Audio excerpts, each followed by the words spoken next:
San Francisco में zodiac killer अब तक के सबसे कुख्यात और सबसे मिस्टीरियस सीरियल किलर्स में से एक है। ज़्यादातर किलर्स अपने अपराध के बारे में चुप रहते हैं, लेकिन जोडियक नाम उसने अपने आप को रिप्रेजेंट करने के लिए पुलिस को खुद दिया था। उसका तुलना जैक द रिपर से किया जाता है। अब आप ये सोच रहे होंगे कि जैक द रिपर कौन है भला। तो यार, जैक द रिपर कौन हो सकता है? एक मुजरिम, क्योंकि एक मुजरिम का कंपेयर एक मुजरिम से ही होगा ना। तो यार, जैक द रिपर के पीछे कहानी ये है कि 1888 में अगस्त और नवंबर के बीच लंदन के वाइट चैपल इलाके में 5 क्रूर हत्याएं हुई थी, जिसमें मर्डरर का नाम जैक द रिपर दिया गया था। उस 5 मर्डर में मारे गए सभी महिलाएं वेश्या थे, लेकिन उसमें एक को छोड़कर, जिसका नाम एलिजाबेथ स्ट्राइड था।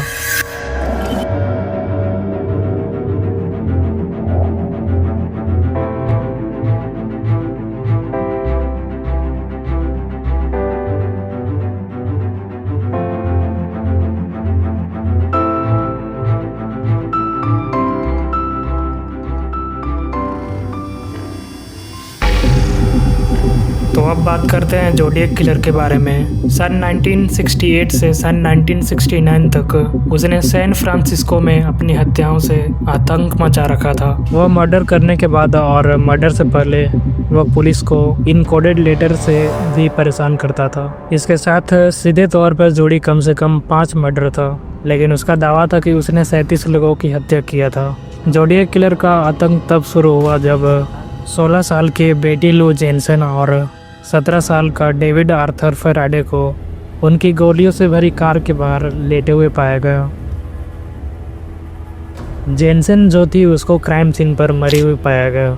उसके पीठ पर 5 गोलियां लगी हुई थी, जिसके कारण जेनसन की मौत हुई थी, जबकि फेराडे जेनसन का जो बॉयफ्रेंड था वो जिंदा था, लेकिन हॉस्पिटल ले जाते उसने रास्ते में दम तोड़ दिया। यह बात है 20 दिसंबर 1968 लेक हरमन रोड की। 20 दिसंबर 1968 की उस रात 2 टीनेजर बेटी लू जेनसन और डेविड आर्थर अपनी पहली डेट पर एक साथ निकले, लेकिन वे फिर कभी अपने घर नहीं लौटे।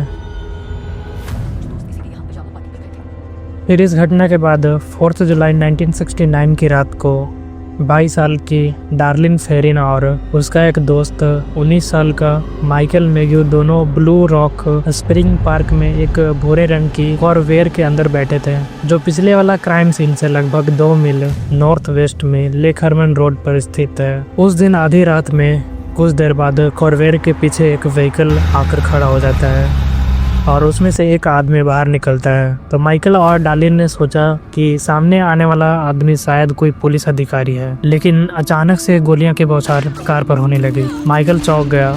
माइकल को एक गोली उसके जबड़े में लगती है और फिर वह पीछे की सीट पर कूद जाता है, लेकिन उसे फिर से गोली लग जाती है। डार्लिन फेरिन को गोलियां तब लगी जब वह स्टीयरिंग व्हीकल के पास बैठी थी। मर्डरर दोनों को गोली मारने के बाद भागने लगा, लेकिन माइकल जब दर्द से चिल्लाया तो वह वापस लौट आया। फिर इस किलर ने कार पर कई गोलियां चलाई और फिर अपनी कार में वापस चला गया और जल्दी जल्दी भाग गया।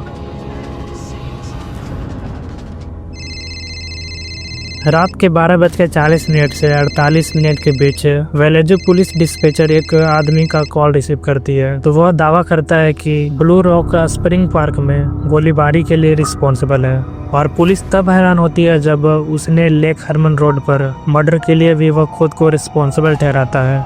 यह जो स्क्रीन पर पेफोन का इमेज है, यह वही पेफोन है जिसका इस्तेमाल जोडियक ने पुलिस को कॉल करने के लिए किया था।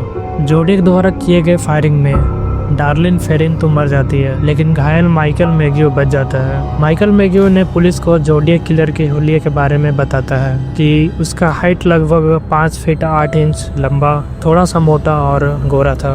फिर 4 जुलाई वाले हत्याकांड के लगभग 1 महीने बाद पुलिस और अखबारों को जोडियक किलर का पहला मैसेज लेटर मिला। उस लेटर के जरिए उसने यह मांग की कि उसके लेटर को न्यूज़पेपर के पहले पन्ने पर हाईलाइट किया जाए, नहीं तो वह और लोगों का मर्डर करके तांडव मचा देगा। उस लेटर में उसके द्वारा किए गए लोगों के मर्डर के बारे में लिखा हुआ था, लेकिन उसके नीचे इनकोडेड साइफर में कुछ लिखा हुआ था, और उस लेटर पर सर्कल क्रॉस किए हुए जोडियक का दस्तक भी था। उस इनकोडेड लेटर को एक हाई स्कूल के टीचर डॉन हार्डन और उनकी वाइफ बेटी हार्डन ने बहुत कोशिश के बाद उस साइफर को सुलझाया। और वो वर्ड यह थे कि मुझे लोगों को मारना पसंद है क्योंकि वह बहुत मज़ेदार चीज़ है। इसमें जंगल में शिकार करने से भी ज़्यादा मज़ा है क्योंकि इंसान सबसे खतरनाक जानवर है। किसी चीज़ को मारना मुझे बहुत रोमांचक अनुभव देता है। यह किसी लड़की के साथ संभोग करने से भी ज़्यादा बेहतर है। मैं तुम्हें अपना नाम नहीं बताऊंगा क्योंकि तुम मेरी अगली ज़िंदगी के गुलाम इकट्ठा करने के प्लान को धीमा या रोकने की कोशिश करोगे। यह बहुत ही ज़्यादा भयानक था, लेकिन पुलिस अभी भी नहीं मानी थी कि यह जोडियक किलर नहीं भेजा है। तो पुलिस ने न्यूज़पेपर के जरिए खूनी को एक और लेटर भेजने के लिए कहा कि प्रूव करो कि ये लेटर तुमने ही भेजा है। तो फिर जोडियक किलर ने एक और लेटर भेजा जिसमें लिखा था, प्यारे एडिटर, जोडियक बोल रहा हूँ। यह वही फर्स्ट टाइम था जब उसने जोडियक नाम का यूज़ खुद को इंट्रोड्यूस करने के लिए किया था। उसमें लिखा था कि आप मेरे वेलेहो में बिताए अच्छे पलों के बारे में और जानना चाहते थे, इसलिए मुझे और जानकारी देने में बहुत खुशी होगी। पिछले क्रिसमस के पहले मर्डर में पुलिस सोच रही थी कि मैं अपने शिकारों को अंधेरे में कैसे मारता हूँ। तो मैं बता दूं कि मैंने अपने गन के साथ एक टेप से पेंसिल फ्लैश लाइट के साथ लगा दिया था और फिर मुझे उसे चलाने के लिए कोई गन साइट की ज़रूरत नहीं थी।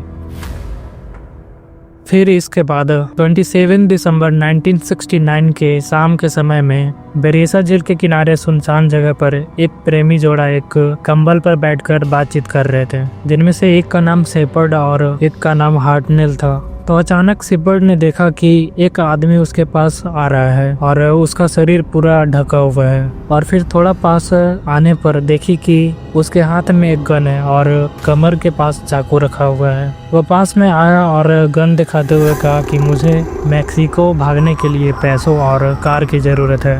तो हार्टनेल ने अपना पर्स और कार की चाबी दे दी, लेकिन वह नहीं लिया। कई मिनट की बातचीत के बाद उसने उस लड़की शेपर्ड को हार्टनेल के हाथ बांधने को कहे और दोनों को बोला कि मेरे साथ चालाकी मत करना। मैंने कोलोराडो के जेल से भागते हुए एक गार्ड को मार डाला था। इसके बाद वह किलर ने खुद उन दोनों को अच्छे से बांधा।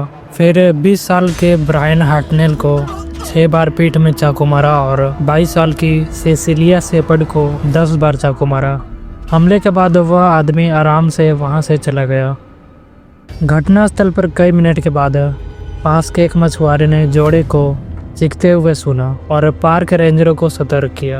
पार्क रेंजर पार्क या जंगल के सुरक्षा कर्मी को कहते हैं। यहाँ पर जब तक मदद पहुँची, शेपर्ड और हार्टनेल ने अपने बंधे हाथ पैर को एक दूसरे ने छुड़ा लिया था। एम्बुलेंस को उस सुनसान लेक पर पहुँचने में 1 घंटा लग गया। उस समय दोनों गंभीर हालत में थे।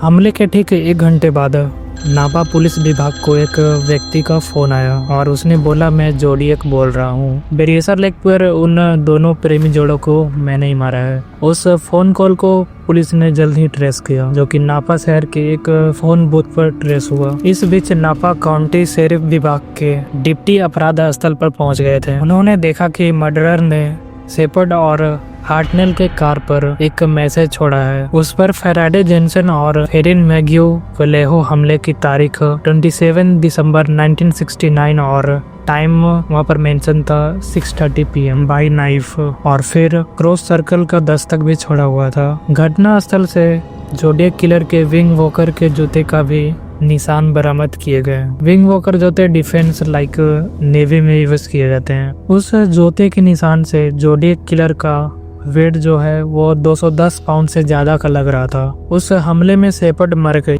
लेकिन हार्टनेल लकली बच गया। उसने पुलिस को जोडियक किलर के बारे में सारे विवरण दिए हैं। उसने बताया कि वह ब्लैक हुडी पहने हुआ, पूरा चेहरा कवर किया हुआ था, लेकिन आंख और मुंह के पास कट बनाया हुआ था और उसने चश्मा पहने हुए उसके हुडी पर क्रॉस सर्कल का लोगो भी था। हार्टनेल और शेपर्ड के कत्ल वाले दिन एक आदमी के ओवर स्पीडिंग का चालान काटा गया था। पुलिस ने उस आदमी से पूछा कि आपके सीट पर खून क्यों लगा हुआ है, तो उसने कहा कि मैंने मुर्गे को काटने के लिए नाइफ का यूज किया था और फिर वह निकल गया। वह आदमी वेलेहो का रहने वाला था जिसका नाम आर्थर ली एलन था। वह उस जगह उस दिन अंडर वाटर स्कीन ड्राइविंग कर रहा था जहां पर कत्ल हुआ था। आर्थर ली एलन एक टीचर था जो इनकोडेड साइफर लैंग्वेज का भी नॉलेज रखता था, लेकिन 1968 में आर्थर ली एलन को छात्रों के साथ छेड़छाड़ करने के आरोप में नौकरी से निकाल दिया गया। अब यहाँ पर 1968 है, याद रखना। चलो आगे बढ़ते हैं।